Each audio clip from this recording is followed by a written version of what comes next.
Hello and welcome. So with the Andor era just about to start in Star Wars Galaxy of Heroes, I thought I'd put together a bit of a guide on all things Coliseum and the era system in general. So this will be about how to maximize your Coliseum performance throughout the 3-month era, how to get as much era currency as you can, and then also how to go about unlocking the journey guide character that comes about at the end of the era. And I should mention, if you do find this guide helpful, I'd be very appreciative of a like or subscribe to the channel. And yeah, without further ado, let's jump into things. So I'm going to split this video into two main parts. The first part will be on the Coliseum system. So this is all about the daily Coliseum leaderboard and how to go about maximizing your performance in that to get as much era currency as you can. And this all relates to progressing those characters up through their various era levels at different points in the era. And then I'll also go through the journey guide side of things. So this all revolves around unlocking the journey guide at the end of the era at whatever star level you're going for, so 4, 5, 6 or 7, and more importantly getting those rewards that come alongside that journey guide character that we're pretty certain will appear in this era of Andor as they did for the era of the anniversary. So let's start by looking at the era level economy and how do we go about leveling up each character. So the main way that we progress a character is by competing daily in the Coliseum and getting higher and higher tier rewards. So it starts at tier 1 and progresses up to tier 8, and they reward increasing levels of gear that's enough to take characters all the way up to level 70. Beyond that, you'll have to spend actual money in order to progress, and by doing this daily and incrementally increasing your sort of Coliseum high score each day, getting through to higher tiers, if you are completely free to play, only getting 3-star characters, you'll be looking at getting to level 65 by the end of the era. But even if you are higher stars than that, there's only enough gear really from these tiers to get to era level 70. As I mentioned, anything beyond that, you'll be looking at spending money. There are other sources of gear such as crystal packs and in the episode track, but again, these don't really contribute to higher levels than 70 unless you're looking at spending money. Era levels at a certain point do become capped out by stars. So in order to progress beyond era level 65, which is the minimum you'd be looking at getting to, you will need a 4-star character, and then there's also requirements for higher era levels as well. But crucially, the real cap is beyond level 70 because that requires actual money and you'll have to buy packs like these in order to progress. There is one other way of progressing to around level 75. That's to do with the journey guides, but I'll go through that later in the video. And the other thing you're looking at earning alongside all of this era material is era level up currency. And actually this, I would say, is the main bottleneck, because you're able to earn these era materials each day by getting higher and higher Coliseum scores. So the real limiting factor can be era level up currency, which you can mostly only earn through the episode track, and most players can only go through this at a fixed speed. So usually in the last era, I found it being era level currency that became the limiting factor more often than not than era level material. And yeah, it can be really slow to earn. So these are the two things you're looking at picking up, so era material and era level up currency. But most players can expect to get to era level 65 by the end of the era. It's just a case of how quickly you get to that level that really determines how well you perform in the Coliseum early on in the era. So it's not about getting as high a level as you can, it's about getting as high a level as quickly as you can if you want to maximize that era currency you earn through daily rewards. And yeah, daily Coliseum leaderboard is the main source of this era currency. From last era, it seemed to be that most active free-to-play players were getting around the 100 or 50 era currency a day, anywhere from rank 90 to rank 500. And if you wanted to progress beyond that, you'd be looking at spending extra on gear and currency, either through crystals or with actual money. There is a little bit of strategy involved, of course, but the real differentiator is era level. There's only so much you can do at a lower era level. It's not like you can jump from rank 250 up to rank 10 just by strategy alone. It's really a check on how high an era level all of your characters are. There are other sources of this era currency, but those are also tied to era level, such as the total era level of all of your marquees. You can get certain very small rewards every time you increase your total era levels. And then also through era challenges that run every 2 weeks, you can get an increasing number of era currency through this. Again, you earn more the higher era level your characters are. So what does the progression of era level, and by extension your overall Coliseum rank, look like over the course of an era? So if you are completely free to play and only getting 3 stars, your progression will look something like this. So you'll make steady daily progression in a pretty linear fashion over the first couple of months. Maybe some days you might not progress, but other days you will, and you'll eventually, in the last month or so, look at getting to era level 65, at which point you're capped out by the star requirement for going higher.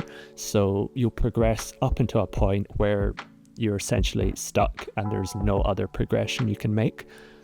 What you can do if you want to spend crystals on extra gear is buy that gear and currency earlier on in the era, and this will help you increase your rank quicker, but you will cap out at the same level. So you're not going to increase your level by the end of the era, but you're just going to increase the speed at which you can reach that.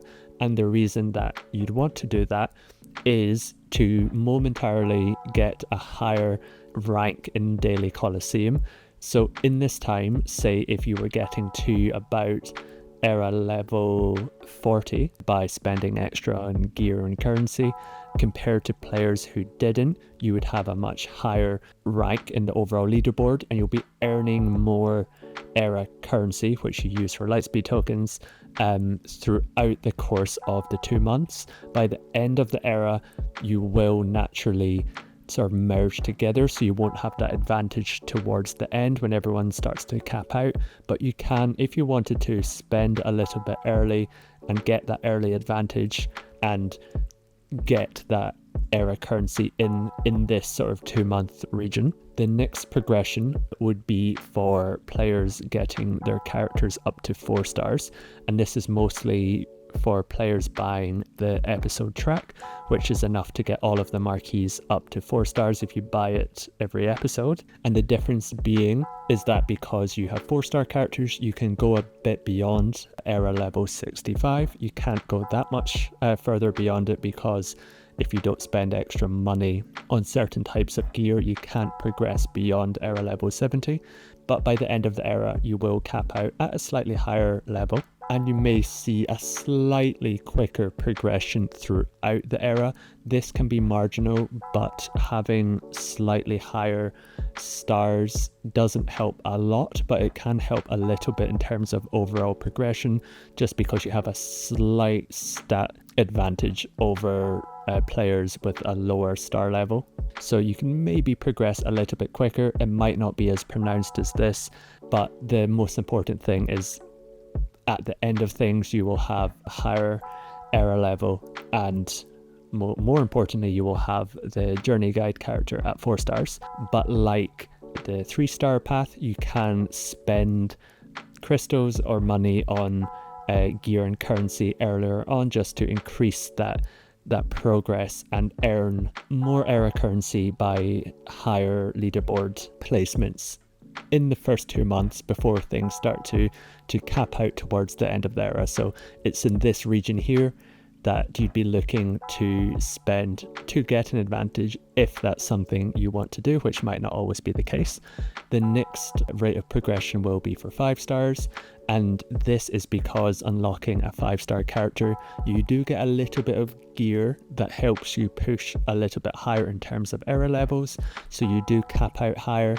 And again, having slightly higher stars helps a tiny amount. It might not be noticeable or might not be enough for a higher rank, but does tend to help a little bit in terms of progressing through things a bit quicker. And again, you have the same option of speeding things up if you wanted to. And then finally, you have the bigger spenders, people getting to 7 stars, but then also buying material on top and getting up to level 85 by the end of things. And of course, they can progress things.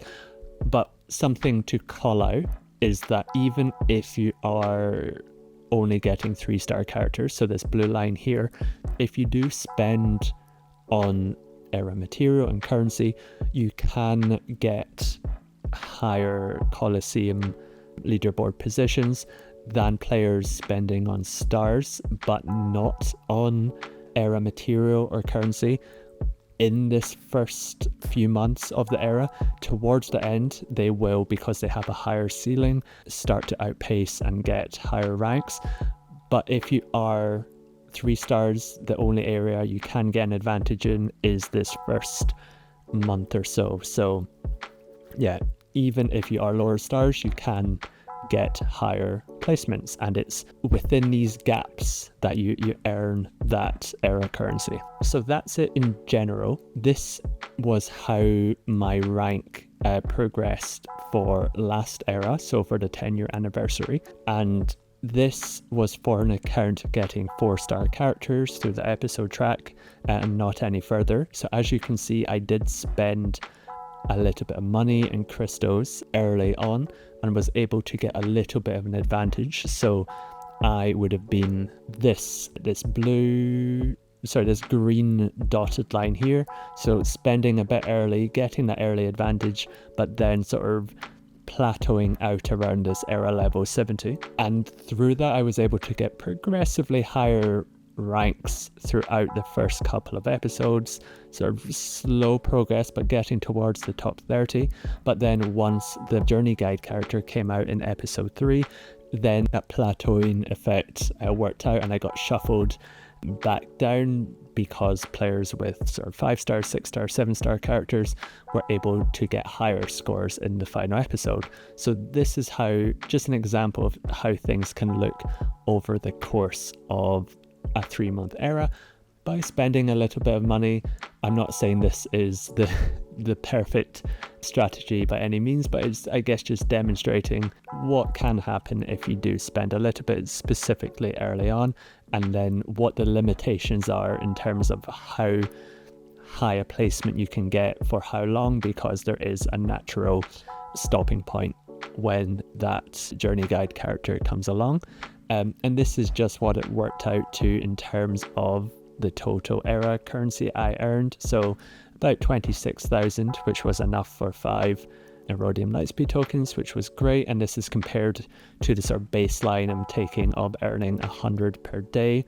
Of course, there's a few other factors, so this is a bit of a simplification, but looking out to about 3 and a bit more Erodium tokens by spending a little bit. This is probably not repeatable because everyone's shards will be different and things will change era upon era, but this is just an example of what spending might look like in terms of buying era material and currency earlier on in the era. And one thing to call out is that the Andor era has been announced, and there aren't going to be that many changes to how it was for the 10th anniversary, but there are going to be a couple, and the most noticeable one is power scaling. So in the previous era, the way it worked is if you had a character, say era level 30, for the lower tiers you would get summoned units, but they would be based off the lowest era level of all of your characters that you've had unlocked. So if you had an era level 30 character and another one who was era level 20, all of the summoned characters would be era level 20. So that would mean that you'd want to have all of your characters at a similar era level, because it would be the lowest marquee that the summoned characters' stats would be based on. That is going to flip this time. Now it's going to be based on the highest. So if you had an era level 30 character and an era level 20, all of the summoned characters would be era level 30. So in theory, this time it might be possible to do a strategy where you invest more in only one or two characters instead of spreading out that investment across multiple. We'll have to see how things shake out, but that is maybe a possibility given this change, and at the very least should make it slightly easier to progress in the early stages, and maybe a slightly faster progression towards that maximum level which I was showing in the previous charts. Another change is that there's going to be non-era characters included as summons dependent on who the leader is. This might make things a little bit more synergistic, but we'll have to wait and see. So all of these changes might just make things a little bit easier when it comes to progression. So having done the 10th anniversary era, what are the main hints and tips to take forward into the era of Andor? So first of all, while strategy doesn't have the biggest impact in the world, it is really all about era level. It does help slightly, especially in the early stages when it's all about progression. If you can get the strategy for certain bosses down correctly, you can make certain leaps and progress quicker up the overall cycle and get a slightly higher Coliseum rank earlier on. So it is still worth researching sort of optimal strategies for different bosses and different marquee characters, staying across YouTube, that sort of thing. It does matter. Just hitting auto all of the time isn't necessarily the best strategy. Another thing to point out is that if you are going to invest extra era materials and level up currency, it makes sense to do that early, because as I showed before, you do hit a point where you cap out, so you don't get that advantage anymore. So you want to get that investment as early as possible.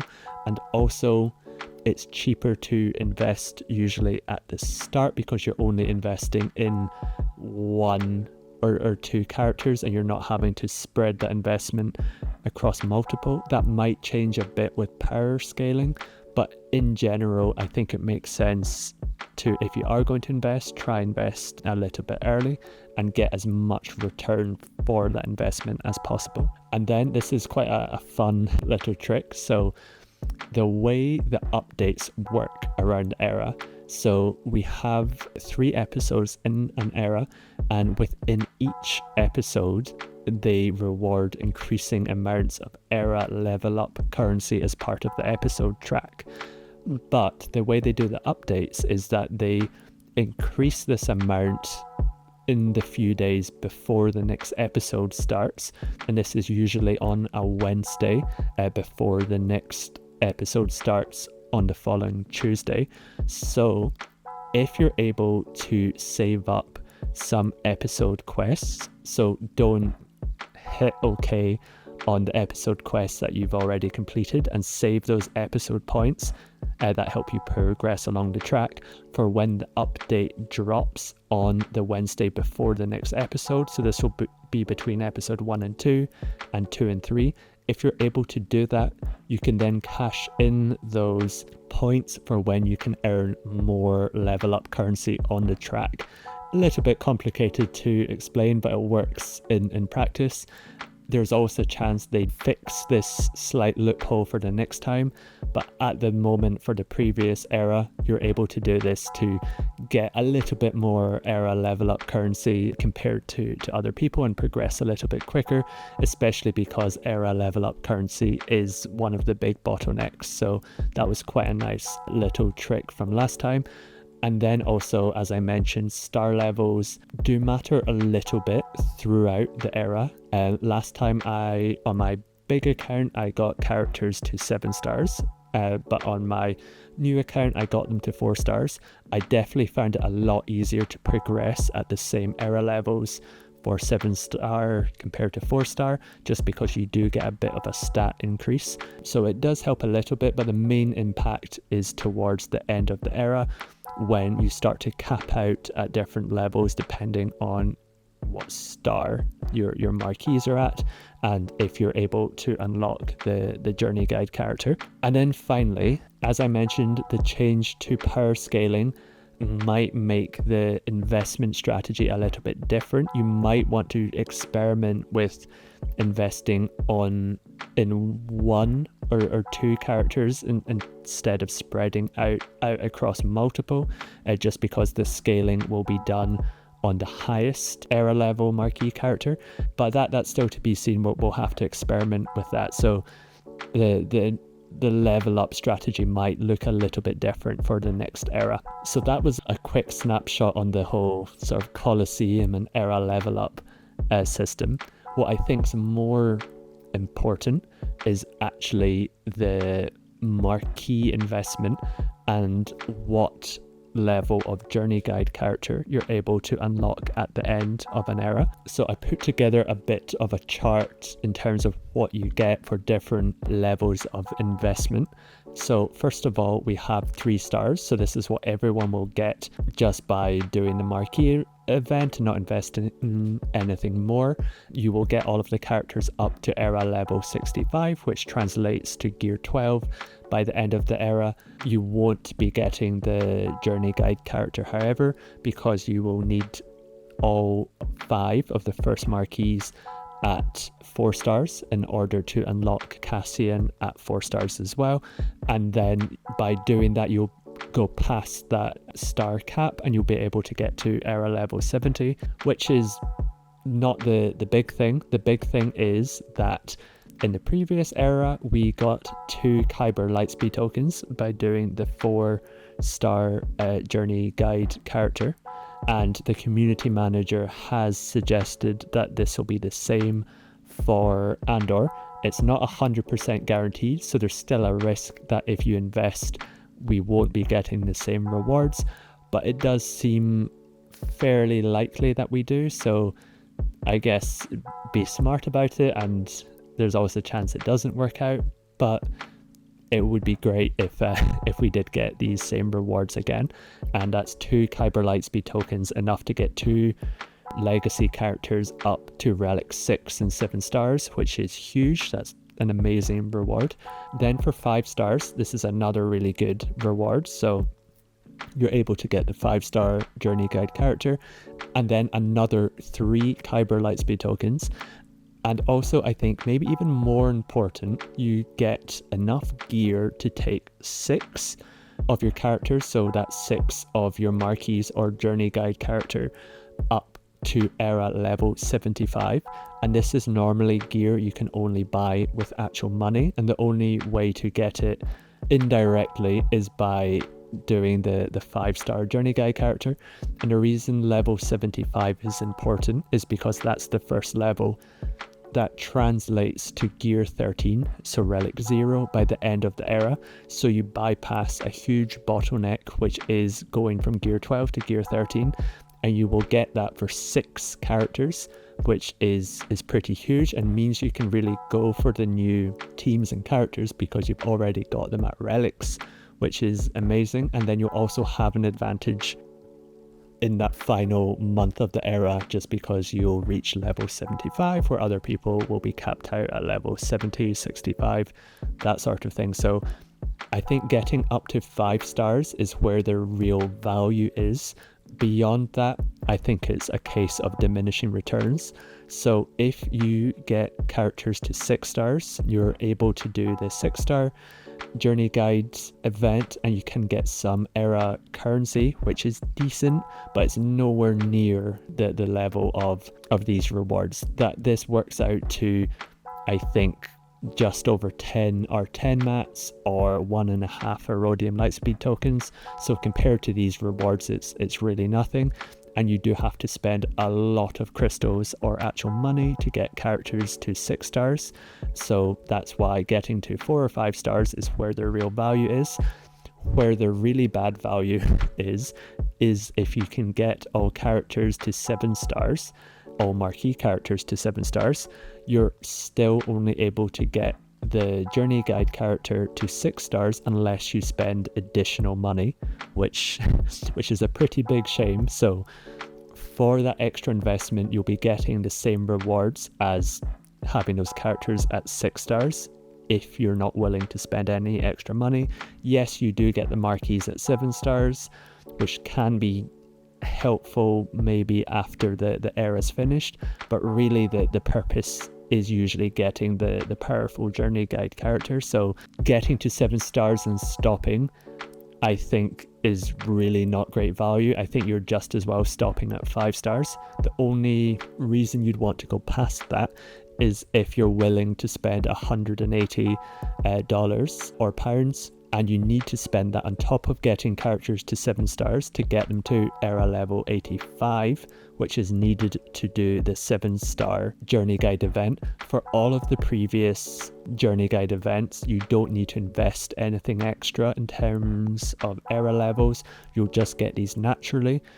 It's only for the 7-star unlock that you'll have to spend actual money on top of the star investment to get the 7-star journey guide character, which you'll need in order to take them up to high relics at the end of things. And also era level 85 does have the nice bonus of having Zetas when that character becomes legacy. So this is what you're working towards. Again, I think the real value for lighter spenders is around the 4 to 5 star, and even for free to play, I think there's value in 4 stars, and it's only for the bigger spenders for going to 7 stars. And just to add that you do get a little bit of a side advantage of when you invest into higher stars, you cap out at slightly higher levels, so you will get slightly more era currency, in particular in the final episode.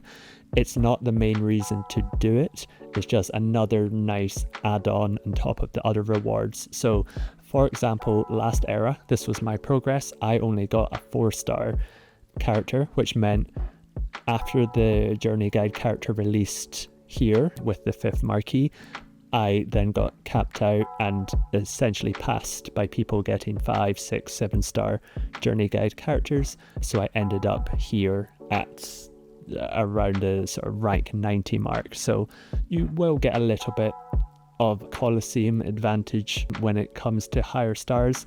It's not the main reason to do it, but it's just something to bear in mind. Another incentive is era battles. So this was just announced, so we'll be getting them for the 10th anniversary era, but also for the Andor era. And I've put the rewards here for each tier and each star requirement. For the, I guess, the lighter spenders or free to play, you'd be looking at the first tier, which is for literally anything. You'll get some shards of the new characters, which is good, some credits and omegas.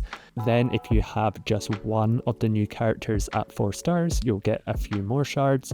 And then if you have the legendary character 4 stars, which means having the first 5 marquee characters at 4 stars, you'll also get some more shards. So this is actually quite nice, because if you end the era and they're all of the marquees are at 5 stars, getting essentially 3 pools of shards for each of the 12 era battles, because there'll be 12 in total, is pretty nice and will help accelerate those farms once they become legacy characters. So I think the the lower end of these rewards is pretty good. Also, a little bit of Kyrotech and gear never hurt.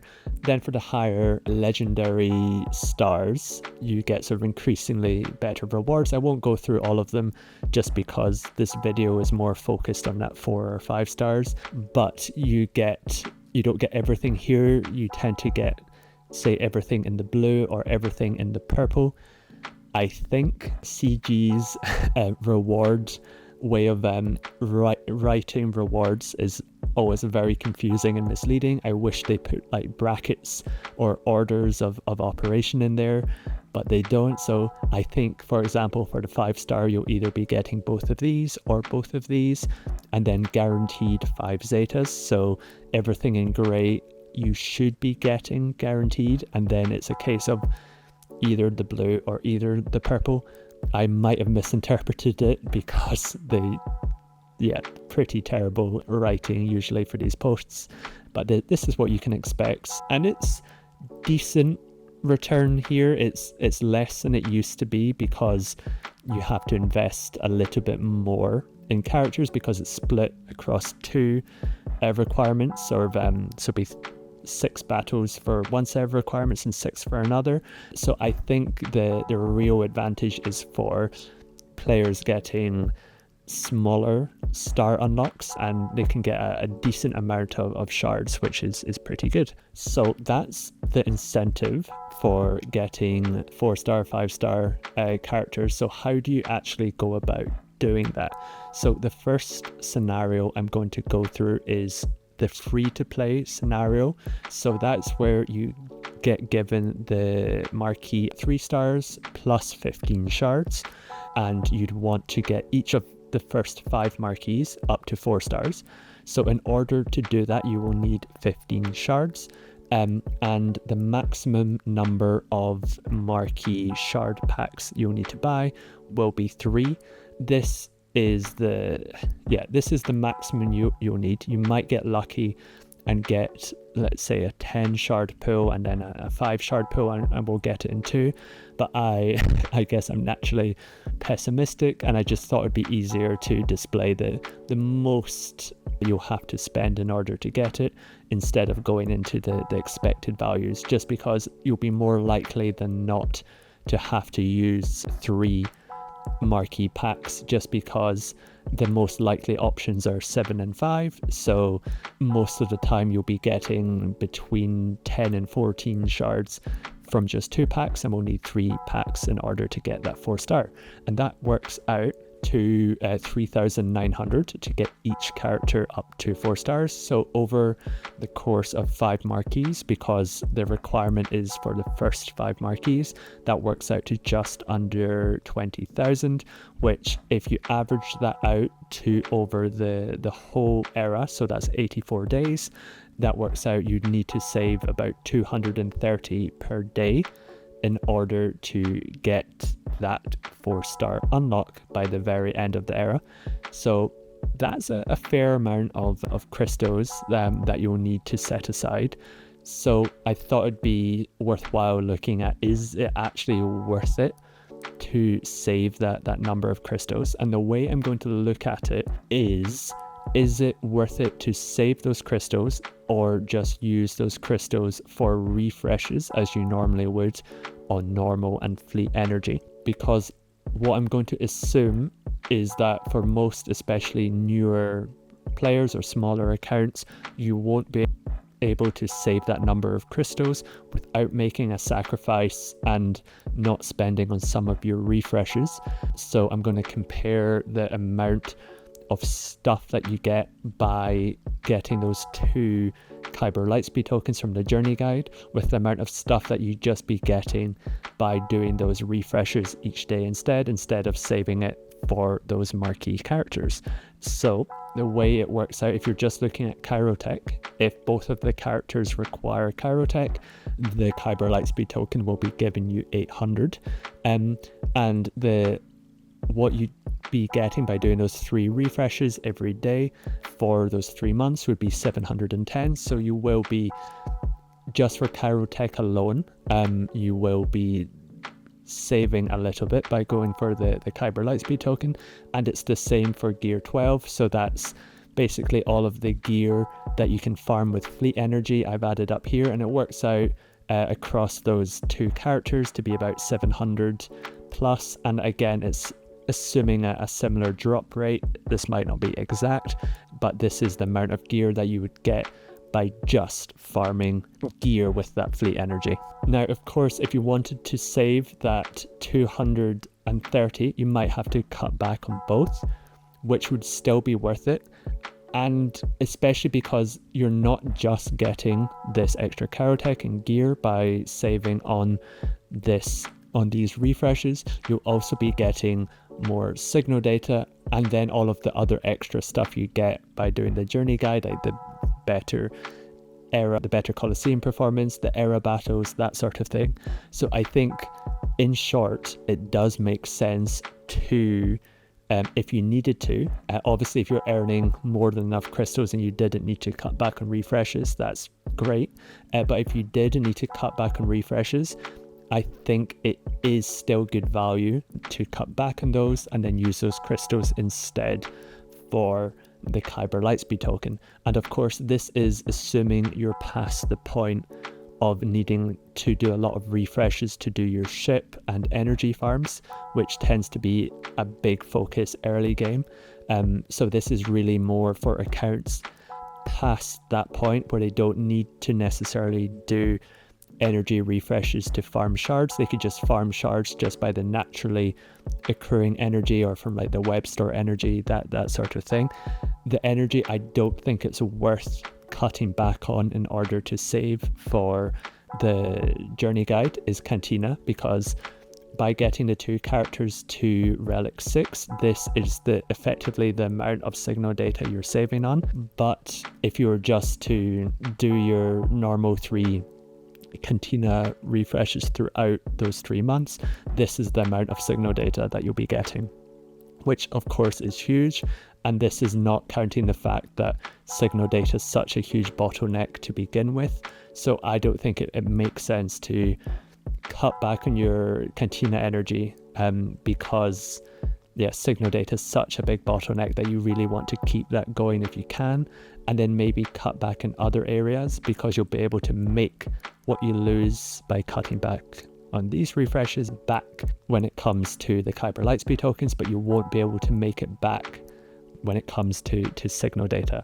So in short, the TLDR is that if you do need to save crystals, saving on fleet and normal, if you don't have any really heavy farms in terms of shards, is quite a good strategy.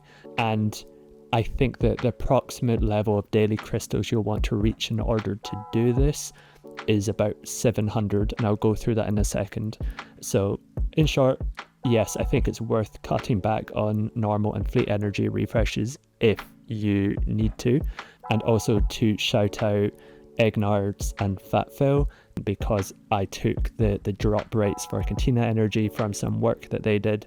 Of course, they don't need me, a tiny YouTuber, to shout them out, but yes, thank you. That's where I got the drop rates for Cantina from. So I'm now going to look at it in terms of some examples, in terms of what sort of players should be looking at saving for these 4-star marquees.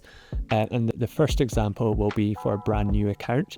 So this is for a very new account, only in Carbonite and not getting any fleet crystals, very low territory battles, and their average crystals each day would look something like this. And of course, this is nowhere near enough because they would only have 5 crystals left after they saved this each day.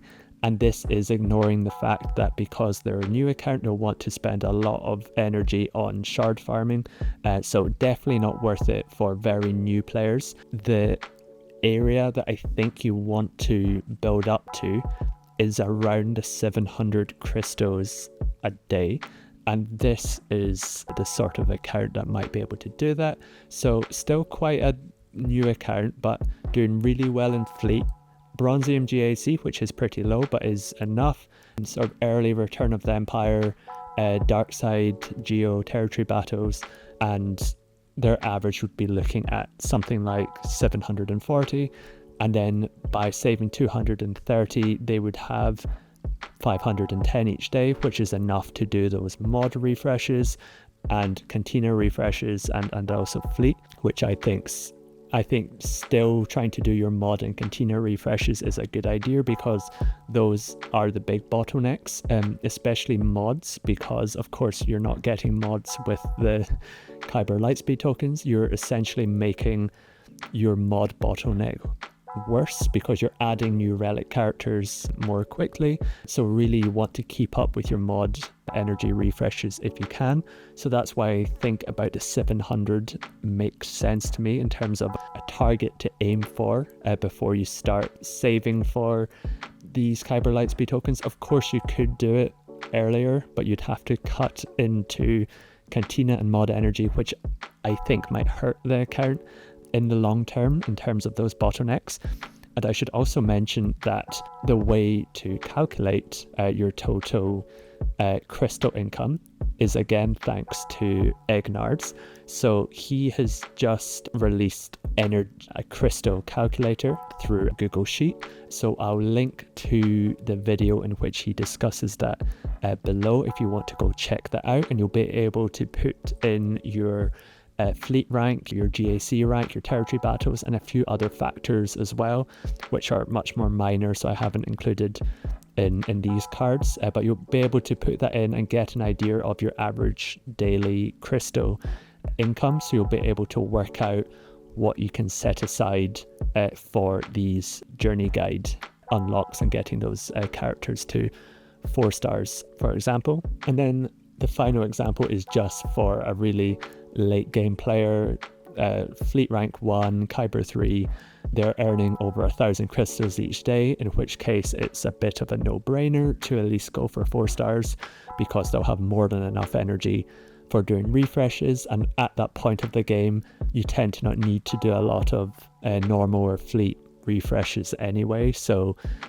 definitely makes sense for a very late game account to save for those 4-star marquees if possible. Now the next scenario I'm going to go through is for the 4 to 5-star increase. So this will mostly be for people buying the episode pass, which gets all new marquees up to 4 stars, and actually by the end of the 7 days up to 45 out of 65 shards. So you only need 60 more shards in order to get to 5 stars, and that will work out to about 3 or 4 marquee packs. Again, I'm not doing the expected value. I'm very much from a physics background, so a lot of this is based on estimates and assumptions, but you're looking at between 3,900 and 5,200, so about 4,500 per marquee, so in total 22,500, so 270 crystals per day. If you want to make that jump from 4-star to 5 stars, of course the math will be different if you want to go from 3-star to 5-star, but I'm just doing this scenario because it'll be quite a common one of people buying the episode pass and then wanting to go to 5 stars and getting that extra, those 3 extra Kyber Lightspeed tokens, which is amazing, and also that extra gear that helps get the characters up to relics. So I think the 5-star one is a really valuable tier. And again, going through some examples, so same story for the new free-to-play player, again completely unfeasible in terms of the amount of crystals that you will need to save each day. Similar if you're that sort of newer, sort of early to mid-game, doing well in fleet, you should be at a point where if you can cut back on fleet and normal energy, you can save on mod and cantina energy and hit that crystal threshold in order to save for those marquees. And then also same story for endgame. Yeah, it makes complete sense to do that. Yeah, so in short, I think going from 3 to 4 or 4 to 5 is pretty feasible for a lot of accounts, and I think would definitely be worth considering going for that. This is the maths again. I'm not going to go through it too much because it is even more valuable because you're getting more Kyber Lightspeed tokens and you're not having to save that much more in terms of crystals, and you're also getting this stuff as well, which is amazing. So definitely worthwhile. Again, not too worthwhile saving for Cantina, although I think this figure should be a little bit higher, but we'll skip past that. So yeah, same strategy. If you need to, cut back on normal and fleet energy if you need to, essentially. Right, so we'll end with just going through the main takeaways from the journey guide section of things. So first of all, I definitely think going for 4 or 5 stars is worth it if you have decent crystal income. And again, I'd recommend checking out Egnard's crystal calculator to work out what your typical crystal income is, and I think he even has a tool for planning for these marquees as well, which could be useful. And again, I would still recommend trying to do as many mod and Cantina refreshes as possible, because those things aren't really helped by the rewards, but are such huge bottlenecks that if you can, I think it makes sense to prioritize those refreshes. And then also, there's, aside from getting those Kyber Lightspeed tokens, there's a few extra bonuses like slightly higher era performance, that sort of thing. And then also era battles, again, especially if you're able to get characters up to 5 stars, which will be relics by the end of the era. Getting those 3 era battle tiers with the extra shards can really help accelerate those farms, because you've already got the characters at relics, so it makes sense to then chase those characters up to 7 stars by when they become legacy characters. So I think those era battles will be really great for that. Then finally, as I mentioned, I think the value is really in the 4 or 5 stars. Going for between 5 stars and the really expensive whaling, I don't think there's a lot of value there, to be honest. So I think either stop at 5 stars or go up to 7 stars plus the extra money for getting to era level 85. Not much value in between. So yeah, that's it in terms of this guide. I hope you found it helpful, and if you did, I'd be very appreciative of a like or subscribe to the channel. And also let me know your thoughts. What were you planning for this era? I'd be very interested to know. I've spoken to a lot of people wanting to go for the 4 or 5 star marquees, so yeah, I'd be interested to hear what your plans are. And yeah, thank you very much, and I'll see you next time.